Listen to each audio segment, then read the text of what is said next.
This is so exciting. Hello, Lily. Hi, Alette.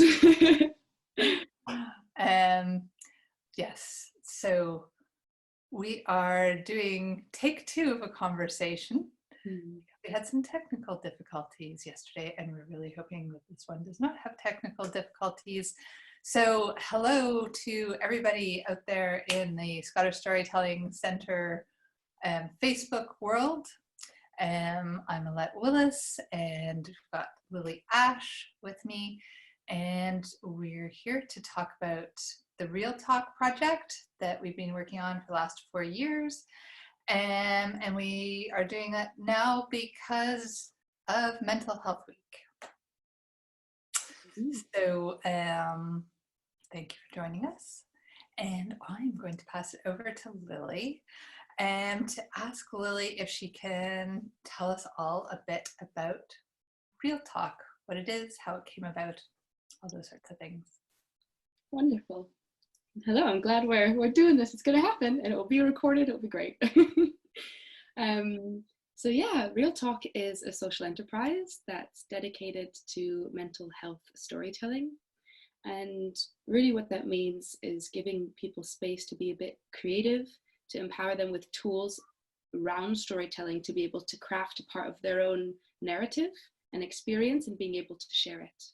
So the story of Real Talk kind of begins, interestingly, like a bit in myself, but then also then when we meet. So I think that will be quite a fun story to share. But when I was in university 4 years ago at the University of Edinburgh, I had the opportunity to take part in TEDx, which is, many of you might know, TED is sort of kind of speaking platform, and I was quite excited about the possibility of having something to say. But as I went through this process they had for student speakers, I slowly started to realize I didn't have too much expertise as a 21-year-old. And as I reflected, I realized my lived experience was really what I could speak to, authentically. And so I ended up crafting this talk about my own experiences of mental illness, being hospitalized when I was younger. And it was just quite a profound experience, as one might imagine. There was the whole thing of crafting a story and thinking about how I wanted to articulate it. But almost more importantly was that when I would explain to people what I was doing and what I was speaking about, it would open up this space for them to respond and give their story back. So I'd say, I'm giving a talk about my own mental health, and people would be like, whoa, I have this experience, or my friend, or my mom. And it just really struck me that we needed more spaces to speak honestly about mental health. And then that's when you and I meet. So I ended up having this idea of, like, I really want to do something around storytelling and mental health. And we were put in touch by Joe Holton.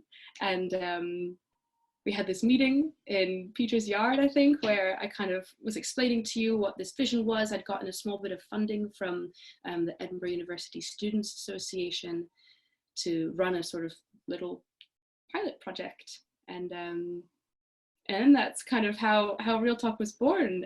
I'm not sure if you want to speak maybe a bit about the workshop process. And so, I had quite a definite idea that the people that wanted to come and learn how to share their stories, I wanted to empower with, like, the tools to be able to do that well. So then this workshop process is kind of what we aligned upon. Sure, I can jump in. I still can't believe that was 4 years ago and that we've been going ever since. But yes, time goes by quickly, doesn't it? So our first project was specifically, I think, with University of Edinburgh students, with that little bit of pilot money. And in our talk at Peter's Yard, and it would be a lovely day to sit on the patio of Peter's Yard today. It's sunny and warm in Edinburgh while we're here in lockdown. So when we talked about it, you had this clear vision of the event that you wanted to get to at the end of the process. And together we came up with kind of I can only say, boot camp approach to the storytelling. So what we do is put people through 2 workshops, 2.5-hour workshops, one on week 1, one on week 2, and then on week 3, that's when they present their story in a public performance venue. And this has worked incredibly well, actually. It's been really eye-opening to see how quickly people can move and evolve and develop a story out of their experience that can be told in 10 minutes, and that they're comfortable sharing with the audience. So the first workshop, we focus on story crafting. We lead people through moving from personal experience, which is quite big and there's a lot going on, and to what can actually be told in 10 minutes. We do some various story crafting exercises, and they come back the next week, and we work on performance, and they go over their story in various formats a couple of times. And then the third week, pass back to Lily. So that is really your area. Yeah, I like that framing of almost a story boot camp that people go through. And I guess just quickly before that, I've always kind of visualized the process now as this sort of flower where people come together. Initially, it's this little bud, and people are a bit kind of in their own space, and they're not really sure if they want to be there and if this is going to be a safe thing to do. And then through the group process, they slowly start to maybe open up a little bit. So by week 2, people are more comfortable with each other and kind of supporting each other. And then week 3, as Alette mentioned, is this sort of opening out and blossoming into the performance. And so the performance evenings are, just really wonderful and nourishing. They're normally about 2 hours, and each speaker has the 10 minutes to share the story that they've made. And normally there are about 4 or 5 speakers. And so we'll put all those stories at the beginning of the event, maybe a minute of silence between each story to kind of bookend it, give people space to breathe and contemplate and take in these incredible gifts they've just received. But then what's really exciting, I think, is that the audience is encouraged to take part and participate afterwards. So it's all cabaret style. People are seated around tables, almost like they're at a coffee shop, and there are question prompts on the table so that people can unpack what it is they've heard and think about, well, what did that story bring up in me? And, that made me really think about this illness or this type of experience differently, or actually, maybe I want to share something with this table, possibly full of strangers. And it's just this whole sort of buzz rises from the space. And I'm quite lucky in the beginning of this project, I was put in touch with the Storytelling Center, and so many of the Real Talk events have happened in the Storytelling Court, which is such a beautiful space, and just wonderful sort of sounds echo up as everyone's chatting. The audience, sometimes the speakers will go and sit at a table, and then after a short break, the audience and the speakers will have sort of a conversation or a very informal question and answer where we can get a bit deeper into people's experiences and perspectives, because also recognizing, 10 minutes, you can't share your whole life story. And I think that's always the biggest challenge for speakers, because they're like, but all of these things have happened that I have to share. And we're like, well, maybe we have to pick the one that's right for this moment. Yes. So that's always yeah. Yeah, and actually I've been quite impressed. So I'm usually in the audience, and usually sitting at one of those tables, and I've always been really impressed by the level of sharing that goes on within the audience. Quite impressed by the demand. I think we pretty much always sell out the shows, and I think sell out is like around 60 people, something like that. I think in the story court, I think it's 50, 60 depending on what we're feeling. Yeah, so there's quite a community demand for this kind of storytelling, these kinds of events, these opportunities to share face to face in the non-digital mediated environment, and to talk about mental health and mental ill health in a supportive environment. And the audiences have always been incredibly supportive.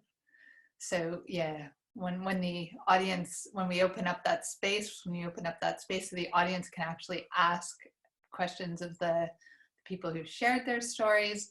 They're always really supportive questions and lots of gratitude is shared by audience members to the people who've gone up there and shared a story that resonates with so many of the people who are in the audience. And I think now, early on, it was the brave souls who didn't necessarily know what the event was going to be like, who volunteered to do it and get up there and tell stories. But I think now most people who come to join a Real Talk process will have been to an event. So they know, they've been in the audience, and from that experience in the audience, they've been motivated to come and tell their own story. Yeah, it's quite cool, the kind of courage they gain from being in the audience, then saying, actually, you know what, I could do that, I could be up there. And it's quite cool to see how Real Talk itself has kind of grown and shifted, and sort of keeping that momentum, because I think there is this really big community encouragement and demand and support, and then that's kind of been the challenge for me of making it into a social enterprise and keeping it running and sustaining itself. And yeah, it's been quite cool to see how we've been able to kind of play a bit with that. And actually there's different organizations that have come in and said, we'd like to run that process with our people over here, whether it's Health in Mind or the Edinburgh Voluntary Organisation Council. It kind of, I think it's this really rich process that people kind of want to give others sometimes too, if it feels very obviously for the person they're asking to share the story. But yeah, it's been quite cool to see how it's also very applicable in all these different other spaces. And also then in this time of quarantine lockdown, noticing how there's been more need to adapt digitally, because I think previously it was very much, I think for both of us, this sort of vision of bringing people together and witnessing each other in person and feeling that connection showing up physically. And obviously now that's not possible, but actually it's been really interesting to see that these things can still work digitally in a way that I don't think I fully allowed myself to believe. I sort of thought, actually something would be missing if we did it online. And whilst, we haven't done a Real Talk completely digitally, I've been running this gathering and grief process, which has been sort of a response to this time, where a group of us that signed up and made this little troupe were kind of journeying through 6 weeks of exploring the sort of arcs of grief, the grief sort of process, and just using them more as themes to guide our conversations. But I'll share a traditional story each week around a topic of grief, and then we'll use that to unpack it and explore what it means to us and our own stories. And that's all been happening through Zoom. There's 13 of us, and it's quite it's quite cool to see how some people who, some of them I've never met, and we're all gathering in these little boxes, but then still having this really authentic conversation, people sharing a bit of themselves and their stories in a different way. Yeah, and Lily and I, when we were talking about what we wanted to share in this little Zoom presentation, we thought it might be fun to try and lead you, the audience, through a bit of this process, this grief gathering process. And obviously this is pre-recorded, so we can't have an interaction with you. But we thought that it might be fun to ask Lily if she would share a folktale from this grief gathering process she's been facilitating. And then after, we could have a little pause and she can lead us through, the audience, through the questions and the work that she would do with her 12 other people after listening to a story. Plus, hey, we just want to listen to you tell a story, Lily. This is all about, it's the stories. Thanks, Alette.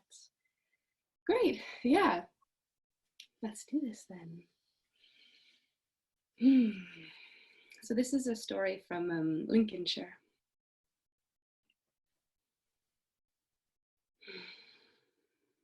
So in the old days, there were bogles, and bogles were evil spirits. They would creep around in the night, and they were always trying to get you. They'd run their fingers along the windows and doors when you were sleeping. and you'd have to say spells and bring luck in order to protect yourselves. And now even when it was day, you didn't have to be afraid of the Bogles. The people were still preoccupied.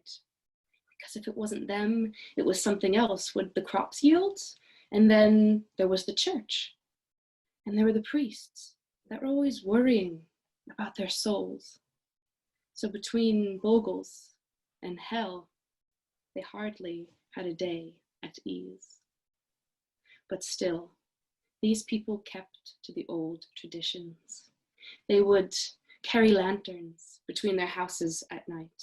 They would smear blood on the doorsill in order to keep away the horrors. They would lay bread and salt on flat rocks along the road in order to welcome the harvest. And the funny thing is that at Yuletime, they'd celebrate both the Oak King and Christ. So yes, the traditions were getting all mixed up, but no one really seemed to mind. The most important tradition there was, though, was that of welcoming the spring. People would go out every morning as winter was starting to fade, and they'd look at the first dawn, and they'd look and wait to see if the green mist would rise up from the fields. Now, the green mist meant that spring was really here, that all of the trees and the seeds and the plants were coming back to life. And they'd wait on their doorsteps with bread in one hand and salt in the other, so that should they see it, they'd sprinkle it on the ground. Now there was one family who always diligently did the traditions that had had an incredibly difficult winter. There had been sickness in the family. And the young daughter, she was a maiden normally of rude health, happy to run and dance and sing, but she'd fallen seriously, gravely ill. She'd become white and withered. She looked like a bag of bones. And her family, they stared at her and they worried. And the young girl had so little strength she couldn't even walk. All she would do is sit on her bed and pine. Oh, mother, I wish that I could just see the green mist once more, and that spring would come again, and maybe it would give me strength, like it gives strength to the trees and the plants and the seeds. Oh, come on now, my daughter. Of course you'll see the next spring, and you'll be back to health in no time. But her mother watched her daughter, and a dread started to grow in her heart as she saw her withering away, and winter was still dragging its heels. So one evening, when the young woman, she was just so exhausted, she said, I can't take it anymore. If the green mist doesn't come tomorrow, then there's no more of me. I'll be buried beneath the ground and flowers will grow over my head. But if only I could see the green mist one last time, I'd ask for nothing more than to live as long as the cowslips that grow out by the gate, and I'd happily fade with the first of them when summer comes. Hush your mouth, said her mother. The Bogles will hear you. Mother slept that night with fear again in her heart. The next morning, there it was, the green mist rising from the fields. It was wrapping everything in its freshness, like young herbs. It was green like new growing grass. And the people were ready. They had their bread and they had their salts, and the young girl, like a bag of bones, was carried to the doorstep so she could pour it onto the ground from her frail hands. She said the words, those strange words that no one could really remember the meaning of anymore, but they knew had been said for hundreds of years before. She looked out to where the cowslips would be growing, and then she fell into a deep sleep. and she dreamed of sunshine and of happiness and of sunbeams. And when she woke the next morning, well, whether it was the green mist or not, she started to grow stronger. Each day there was more color in her cheeks. And when it was sunny out, she'd run into the garden and she'd play and she'd feel the grass underneath her toes. So that by the time the cowslips were starting to bud, she looked like a sunbeam herself. But her face, if you looked closely, it still held some paleness.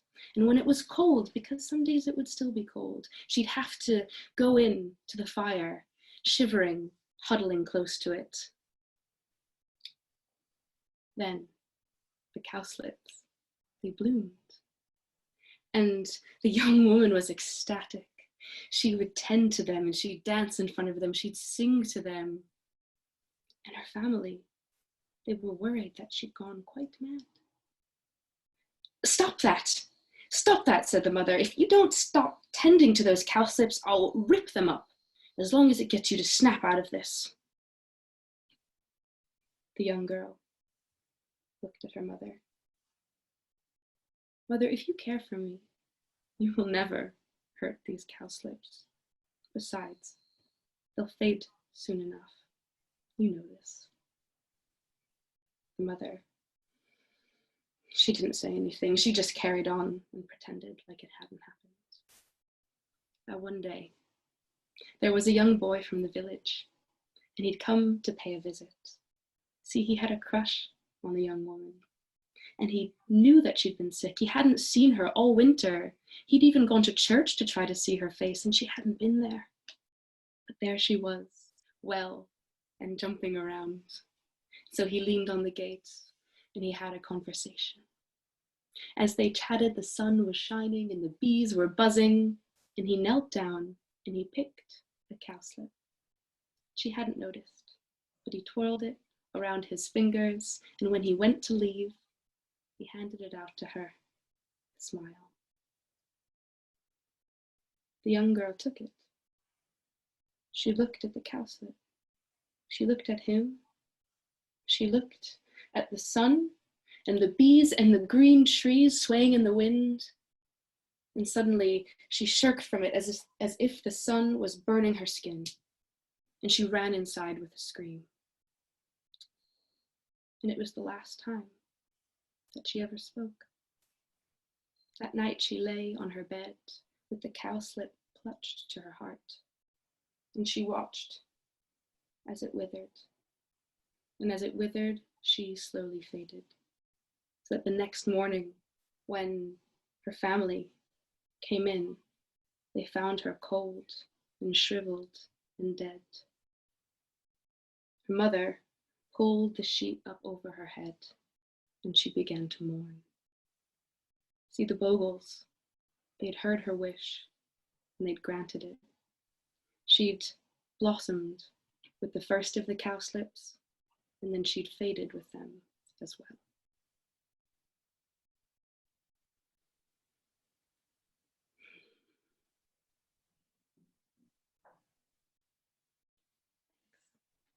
Thank you, Lily.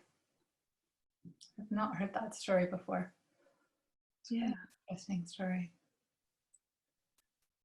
So, can you maybe lead us through what you would do with your group, your online group, after you'd shared a story?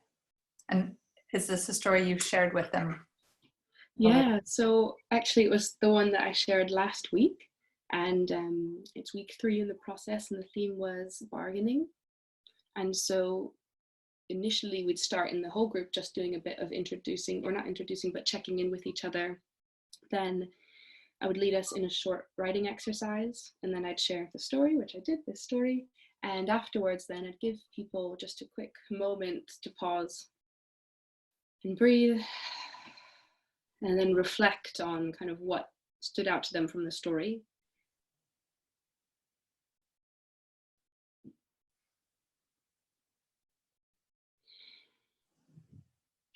And after people had a moment to do that, I put them into breakout groups. and I'd ask some questions. So I guess maybe we can give people some space to contemplate those questions. Yeah, we can't do breakout groups, obviously. Yeah. But maybe people might want to grab a pencil and a piece of paper, and you could give us a question, give us a couple of minutes to write an answer, and then we can go through the process individually. If people are interested in sticking around with us in this video through that process, and we can experience what it's like to think with a story like this. Beautiful. So if you have your pen and pencil, then the first sort of provocation I would give would be, what is the main feeling that you came away with, and what emotions did you notice throughout the sort of arc of the story? So what feeling did you come away with, and what emotions did you experience through the arc of the story?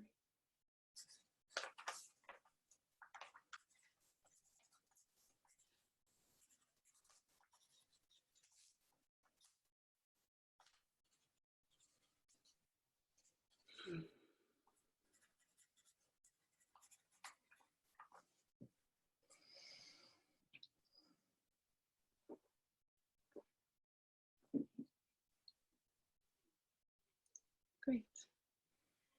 Does that feel like enough time for you? I've managed to scribble something down, and I suppose anybody out there who wants more time, you can actually press pause at this point. Whoa. We're frozen. Cool. So, that would be fun to play with. So the second question is, what sort of moments of the story stood out to you, either symbolically or a kind of visual sort of experience? Is there any moment in the story? Do you mean, could it be an image that really stood out or something like that? Precisely, yeah. Okay. Maybe I'll grab a paper.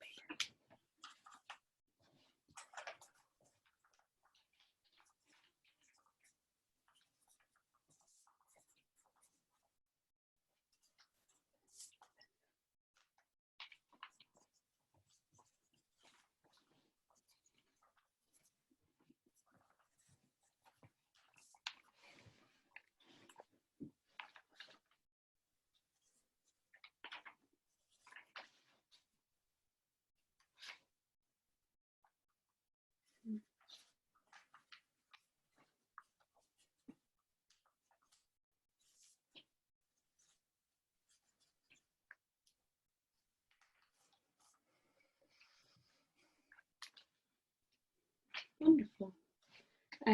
So the last question is then more based around the theme each week, and it's just an invitation to see where you notice if you do bargaining kind of coming up within the story, and then what that might mean to you.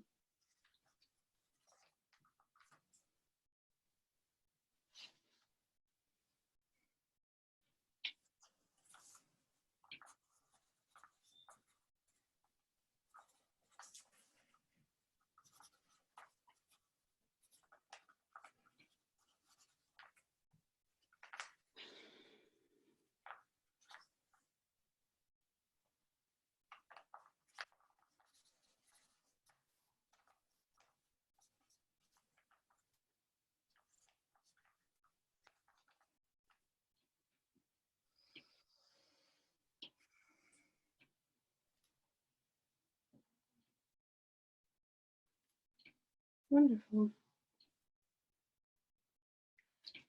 Would you like to share any of your reflections, Alette? Yeah, so it's interesting to think about the feeling for me, and obviously this is going to be completely different for everybody, as we all hear stories from our own perspectives. Yeah, but for me, there wasn't really a arc, because I think it was evident from the beginning what was going to happen in the end. I never thought she was going to get better. So there's kind of a gentle stream of melancholy all the way through for me. Yeah. Mm. Yeah. When I first found this story, I really connected with it from that place, and it felt quite deeply the sort of, that melancholy, almost sort of texture of almost like depression, or sort of being like pressed down, and that really stood out to me too. Yeah, I mean, it's an interesting contrast with the growth of spring and the fading of the girl. Mm. So, although she has the little bit of blooming again. Yeah.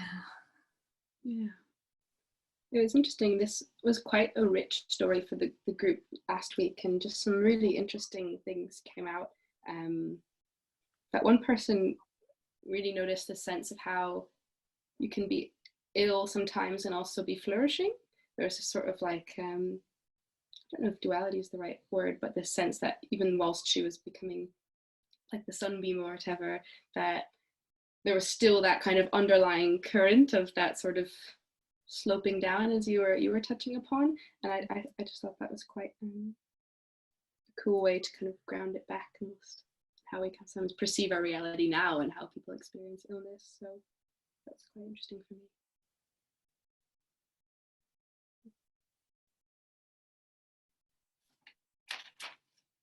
All sorts of things.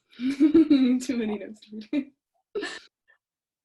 Yeah, so I mean, and just for the image as well, for me, the really clear image was the boy twirling the cowslip. And that really stuck in my head. And I think there's so much depth within that one image. The boy and the girl and the fence, and the boy who loves the girl but plucks the cowslip too soon. Something really interesting there. Think about. Yeah. That definitely, again, that also is the one that for me, I drew a little cowslip on my paper. Just kind of plucked it. Yeah, did you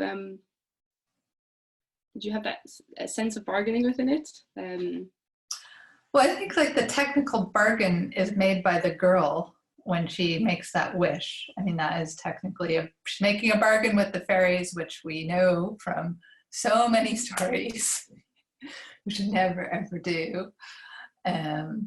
So yeah, and so I think technically the bargaining is there, but for me, I think in terms of bargaining and grief and all of that, it was the mother trying to bargain with the daughter to not make the wish that was kind of the most poignant bit of bargaining.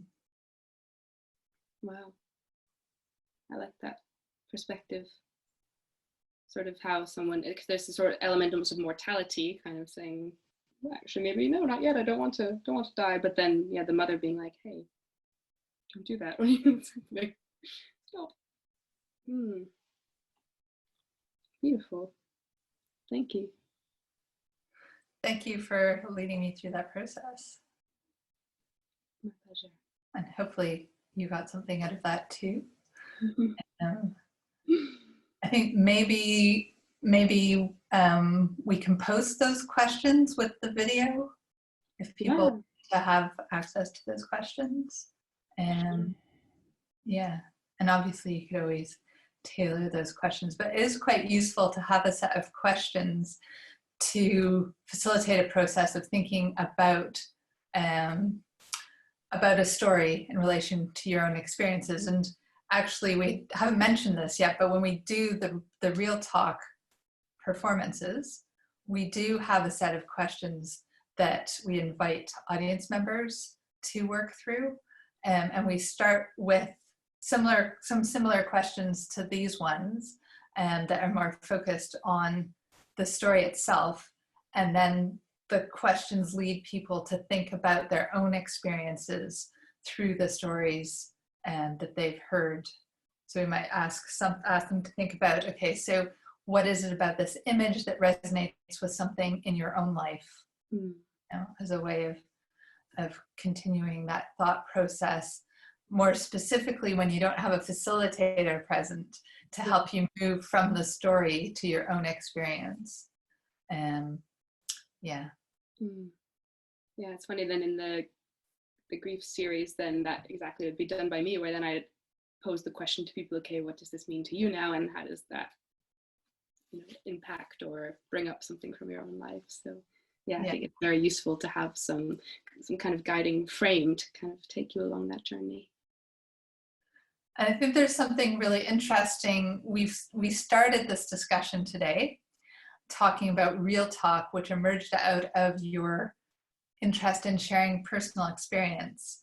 And initially it was very much about sharing stories about personal experience in kind of a moth, if people know the moth in the States, where you're kind of straight up sharing what happened to you in 10 minutes.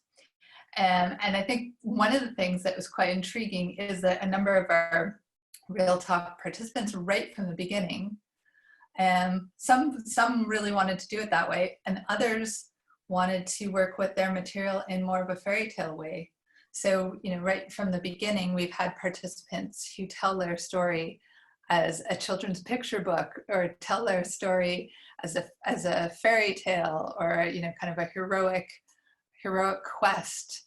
And now in this discussion today, we've started with Real Talk, and we've come to the sharing of traditional stories, because I think it's always traditional stories or legends or myths that you're sharing with the grief process, with the grief gathering.